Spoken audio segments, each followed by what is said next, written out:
ask if anybody has any like burning questions that they want to make sure I cover. Not a pet reading, but just questions about afterlife stuff, or animals in the afterlife, or animals in transition, anything like that. Did you? I'm Monique. Ah, Monique! Hi, I've been here actually, but I was promoting the event. Ah, welcome. Thank you for coming. So, thank you for having me. Two things. I don't eat animal products either. I'd like to know where they go. I've talked to psychics who have said, oh, well, it's their purpose to be on the earth to do that. Otherwise, why would they be a cow? Which does not make sense to me, but that's their philosophy. So the animals that people eat, and also in the clothing that people wear, and the products too, like tires or whatever car. Yeah, awesome. Okay, thank you for asking that, Monique. We'll talk about that. Anyone else? Does anyone else want to have any burning questions in particular? No? Question, you know, by the way, if there's a question on your mind, it's in someone else's mind. Because actually all minds are connected, whether we know that or not. There's a field of energy that connects every mind to every other mind. Anyone else? Okay. Yeah. You'll probably cover this, but I guess how to decipher when the signs, whether you're interpreting the signs properly, whether they really are a sign from the animal or not. Yeah, for sure. Okay, we'll talk about that too. I don't really know how to phrase the question. Can you tell me your name again? My name is James. James. My name is Britta. Britta. Okay. Thank you guys for coming.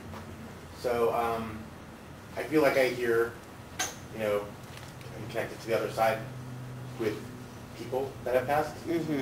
But and I feel like maybe I'm so with animals too, but I don't I don't know how I'm hearing an animal differently than a human on the other side. Yeah. Because I don't really know anything about animal communications. It's my first exposure to this, so. Yeah. Well, you're certainly tuned in. Yeah. For sure. I'm tuned in, but I don't know the distinction.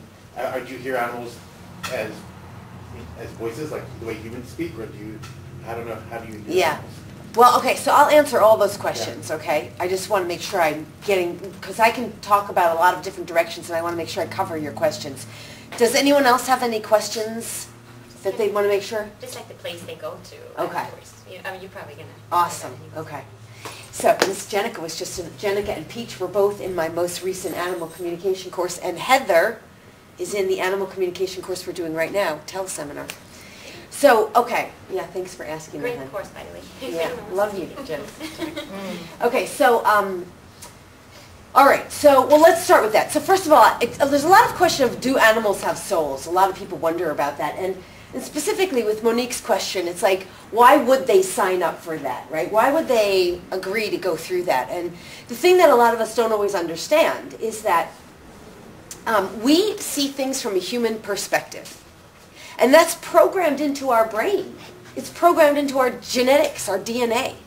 So our brain, the way our brain functions, we're primarily left brains. And if you've seen my videos or you've been to any of my workshops or any of my radio shows, or you've definitely heard me say this. We are left-brained creatures. We're the humans on the planet are the only animals on the planet, to the best of my knowledge, that are predominantly left-brained. Every other animal on the planet, with the exception of a few, are predominantly right-brained. The left brain is the thinking, analyzing part of the brain. The right brain is the feeling, sensing part of the brain, right? Now, some animals are equally left and right-brained, usually the ones that are more advanced than us. Does anyone know who those animals might be? Dolphins. Whales. Elephants. Elephants have the big brain animals. Are able to use left and right brains more equally. As far as I know, it is also true of the great apes. They're able to use their left and right brain hemispheres more equally than we are, which might suggest that they're actually more evolved than we are. Contrary to what we humans tend to think, right, that we're the most highest on the rung, which really isn't true. I mean, if we didn't have guns, we certainly wouldn't be. Okay, and then maybe it's the guns that keep us from it anyway. At the same time. That's another story. So they're using different parts of their brains than we are, and they're using their brains in different capacities than we are.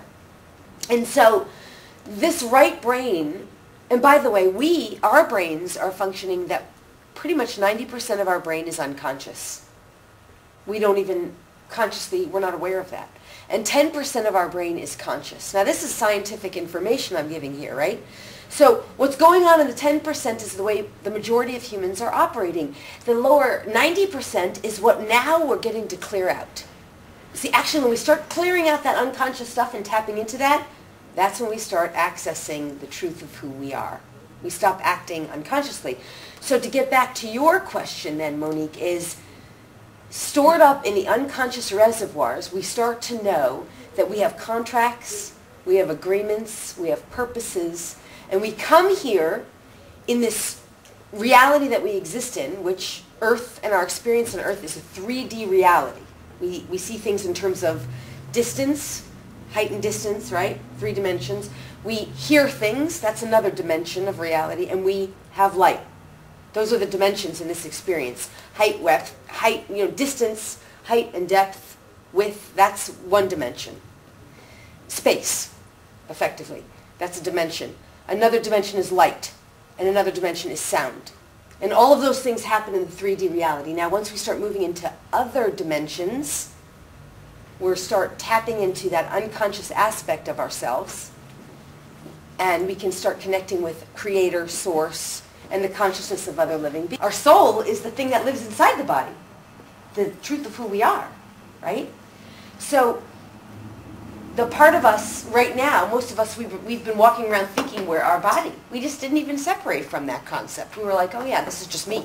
This is the wholeness of me.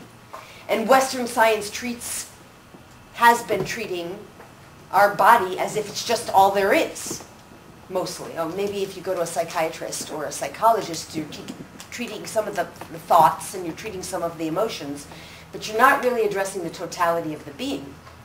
So these contracts, oaths, and agreements that we make on a soul level, we come to this reality, this experience where we're experiencing this 3D reality to have these experiences. And the soul part of us, that part never suffers. The body suffers. The physical reality suffers. There's a lot of suffering in this physical reality. It kind of sucks sometimes, doesn't it? Like, especially sometimes these days. But in truth, the soul part, if you really, really can connect with that part of yourself, even right now, you could step back and you could just go, whoa, I'm just having an experience right now. Right? Can everybody in that room just for a moment step into that place for just a moment and be like, yeah, okay, there's no judgment about it. It's not right. It's not wrong. It's not good or bad. I'm just here. Does that make sense? So when the soul, before it comes into the body, and the body's born with the soul in it, it already has decided everything it's going to go through. Because here's the thing, free will reigns supreme. Free will is the #1 law of the universe. And we always will, the Creator, Source, God, and even if you don't believe in God, that's okay. You can believe in the quantum field. Because any quantum physicist will tell you there is a field of quantum particles, infinite particles, which are everywhere, all pervasive in everything. They connect everyone and everything. That's quantum physics. So I'm connected to you, Joey, right now, whether we can see it or not. I'm connected to you. And I'm connected to you, and you're connected to one another. We're all connected through this field of particles. And these particles, they have energy. They are energy. And they are moving at different speeds of vibration. And so if I tap into that field of energy, and I'm tuned into it, I can notice and understand what's going on with that energy. And so that's the job really of a psychic, in a way. But so that field of energy is conscious and exists with or without a body. So even when the physical body dies or is left behind, the energy of the being continues in perpetual motion. It just transforms. That's what Einstein taught us. That's what all the great physicists, even right now, the best doctors are telling us. Dr. Deepak Chopra, Dr. Valerie Hunt, Dr. Bruce Lipton, On and on, the list goes on, of physicists who are saying that energy just perpetuates. So, if the soul exists in perpetual motion in this state of awareness and consciousness in which we can all sort of step back in that experience, we just step back and we stop, we get out of our human judgment, out of our beliefs, out of our ideas of what's right or wrong, and we just go, okay, here I am.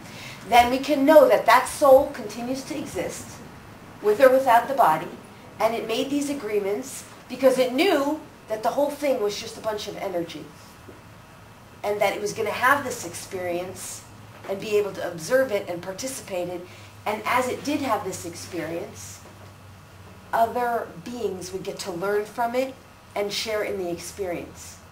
Does that make sense? Does that help you understand a little better? Or not entirely? Yes, but the thing is, it seems like some people who believe that the souls of animals who have come down for this purpose, to be slaughtered, to be on plates, carves, they don't feel that there can be a change from light workers such as yourself. And that's what I really don't understand.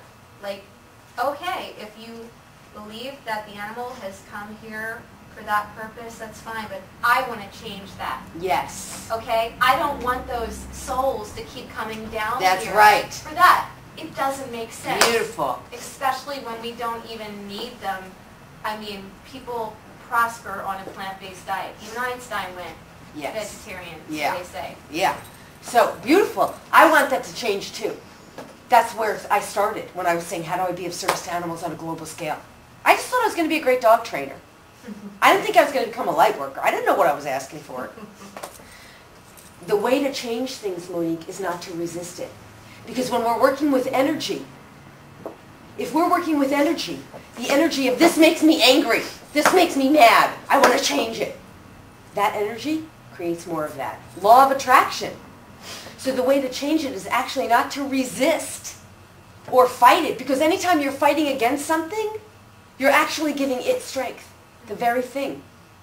But I never knew that either, right? Until I started learning how energy works. This is what the physicists teach us. So in actuality, to make change is to, number one, embrace that that exists as part of this field of all that is. Embrace its existence. Recognize that it's part of this, that it was agreed to on some cosmic level that maybe we don't totally and completely understand, which you can learn about more. I teach about that. We just don't have time for that here. But you sort of embrace it, that it's part of reality that we exist in. You get out of the human judgment. Humans, what we do here is we judge it as good or bad, right or wrong. Creator doesn't do that. I call it creator. But in the quantum field, even if you're into the science part of it, it's all okay. All of it. Nothing's wrong with any of it. It doesn't judge. It doesn't judge, which is, it accepts it all, it loves it all. It's all part of its creation, which is really just part of a big dream from its perspective. I call it because it doesn't really have a gender. Actually, we gave it a gender. So, Creator's perspective is that it's all okay, it's all beautiful, it's all loving, it's all wonderful. So if we can slip out of the judgment that it's right or wrong, good or bad, and then we start to accept it as part of the field, and then we start to embrace more of what we want. We use our conscious free will to choose what we really want with our intention. Now this makes us really, this is when we slip into our inner power and our inner knowing, because real power comes from within. Knowing that we can make change from within by working with energy. Because if we're resisting something, we're giving power to the very thing we don't want. But if we just love it and bless it and say, I choose something different with my free will, with my conscious, deliberate free will, that energy is way more powerful that way.